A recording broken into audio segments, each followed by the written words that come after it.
శంకర్పల్లిలో దారి దోపిడీ కేసులో బిగ్ ట్విస్ట్ నెలకొంది. 7 నిందితులు అరెస్ట్ అయినట్లుగా తెలుస్తోంది. ప్రధాన సూత్రధారి డ్రైవర్ మధుగా అయితే గుర్తించారు. వ్యాపారి డ్రైవర్ స్కెచ్ ప్రకారమే దారి దోపిడీ జరిగింది. వికారాబాద్ వెళ్లి నగదు తీసుకొస్తున్న విషయాన్ని తన గ్యాంగ్కు చెప్పాడు మధు. తుపాకీ కత్తితో బెదిరించి 40 లక్షలతో పరారయ్యారు. అలా వెళ్తున్న క్రమంలోనే నిందితుల కారు ఒక్కసారిగా కూడా బోల్తా పడింది. రంగారెడ్డి జిల్లా శంకర్పల్లి దాడి దోపిడీ కేసులో బిగ్ ట్విస్ట్ చోటు చేసుకుందని చెప్పుకోవచ్చు. ఈ దోపిడీకి ప్రధాన సూత్రధారి వ్యాపారి డ్రైవర్ మధుగా తెలుస్తోంది. ఈ కేసులో మొత్తం 7గురిని పోలీసులు ఇప్పటికే అరెస్టు చేశారు. జడ్చర్లలో శుక్రవారం అర్ధరాత్రి నిందితులను పోలీసులు అదుపులోకి తీసుకున్నారు. ఈ దోపిడీకి ప్రధాన సూత్రధారి స్టీల్ వ్యాపారి డ్రైవర్ మధు అని కూడా గుర్తించారు. వికారాబాద్ వెళ్లి నగదు తీసుకొస్తున్న విషయాన్ని మధు తన గ్యాంగ్కు చెప్పాడు. అనంతరం మధు సాయిబాబాపై దాడి చేసినట్లుగా నటించి దుండగులు నగదు బ్యాగుతో ఒకసారిగా పరారయ్యారని కూడా పోలీసులు వెల్లడించారు. మేడ్చల్ జిల్లా కీసరకు చెందిన స్టీల్ వ్యాపారి రాకేష్ అగర్వాల్ వికారాబాద్లో తనకు రావాల్సిన 40 లక్షల కోసం డ్రైవర్ మధు అలాగే సహాయకుడు సాయిబాబాను శుక్రవారం ఉదయం పంపించారు. వారిద్దరూ డబ్బు తీసుకుని కారులో తిరుగు ప్రయాణమయ్యారు. శంకర్పల్లి మండలం హుస్సేన్పూర్ అలాగే పర్వేదా గ్రామాల మార్గంలోకి రాగానే ఓ కారు వెనక నుంచి వచ్చి ఢీకొట్టింది. ఆ తర్వాత నిందితులు తుపాకీ కత్తితో బెదిరించి డబ్బులు దోచుకెళ్లారు. అయితే కొద్ది దూరం వెళ్లాక నిందితుల కారు బోల్తా పడ్డంతో 15 లక్షల రూపాయలు అక్కడే వదిలేసి మిగిలిన డబ్బుతో అయితే వాళ్లు పరారయ్యారు. నిందితుల కోసం పోలీసులు 4 ప్రత్యేక బృందాలతో గాలింపు చేపట్టి పట్టుకున్నట్లుగా కూడా మనకి తెలుస్తోంది.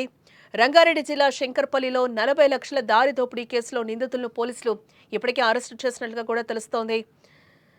సెప్టెంబర్ 12న రాత్రి 7 నిందితులను అరెస్టు చేశారు పోలీసులు. అయితే వ్యాపారి కారు డ్రైవర్ మధుయే పాత పరిచయంతో నమ్మించి మోసం చేసినట్లుగా కూడా పోలీసులు తేల్చేశారు. వ్యాపారి రాకేష్ అగర్వాల్ తన మేనేజర్ సాయిబాబాను క్యాష్ కలెక్ట్ చేసుకోవడం కోసం నియమించుకున్నాడు.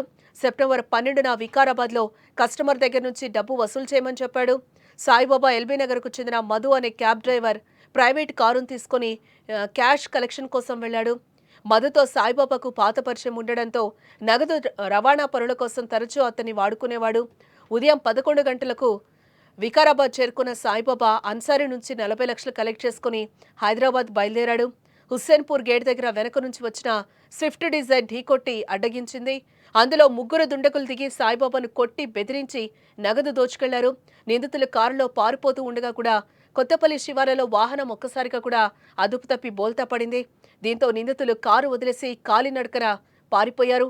స్థానికులు వెంటనే పోలీసులకు సమాచారం ఇవ్వడంతో శంకర్పల్లి పోలీసులు ఘటనా స్థలానికి చేరుకున్నారు. కేసు దర్యాప్తు కోసం ప్రత్యేక బృందాలను ఏర్పాటు చేశాం. 5 బృందాలు ఏర్పాటు చేసి కేవలం 24 గంటల్లోనే నిందితుల్ని పట్టుకున్నామని కూడా పోలీసులు చెప్తున్నారు. దోపిడీలో మొత్తం 7 మంది ప్రమేయం ఉన్నట్లుగా కూడా దర్యాప్తులో తేలింది. డ్రైవర్ మధు 1 సంవత్సరం క్రితం సాయిబాబాతో పరిచయమై నమ్మకం సంపాదించాడు. సాయిబాబా తరచూ డబ్బు తీసుకెళ్తాడని గమనించిన మధు ఈ ప్రయాణం గురించి ముందే ప్లాన్ చేశాడు. మధు తన స్నేహితులు విజయ్ కుమార్, అజార్లకు సమాచారం ఇచ్చాడు. వారు హర్షను దోపిడీలో భాగంగా కలిపారు. హర్ష తన స్నేహితులు అనుదీప్, దీపక్, షమీముల్లాలను కలిపి మరో బృందాన్ని ఏర్పాటు చేశాడు.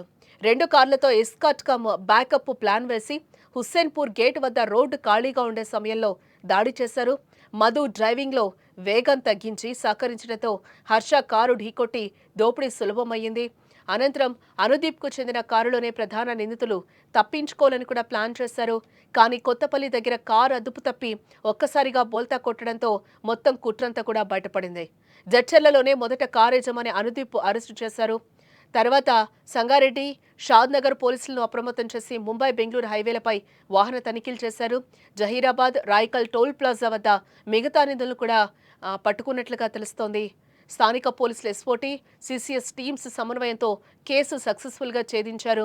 నిందితుల నుంచి 17.5 లక్షలు స్వాధీనం చేసుకున్నారు పోలీసులు. కొంత నగదు స్థానికంగా ఉండేవారు పట్టుకెళ్లారు. నగదు తీసుకువెళ్లిన స్థానికుల గురించి కూడా ఆరా తీస్తున్నామని కూడా పోలీసులు చెప్తున్నారు.